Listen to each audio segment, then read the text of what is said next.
How to remove all linked devices on Google Chrome on Android device. Hey everyone, welcome to our channel. This is Rose and I'm here to guide you to remove all linked devices on Google Chrome on Android. Do watch the video till the end, and without any further ado, let's dive right into the video. First of all, launch your Chrome on your device. Sign into your account. Tap three dots at top right corner of the screen. On this drop-down menu box, select Settings. Scroll. Locate Privacy and Security and tap on it. Scroll down and locate the option for Phone as a Security Key.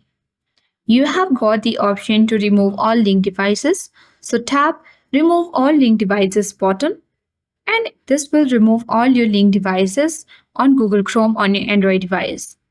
So that's it for today. Hope this video helped you.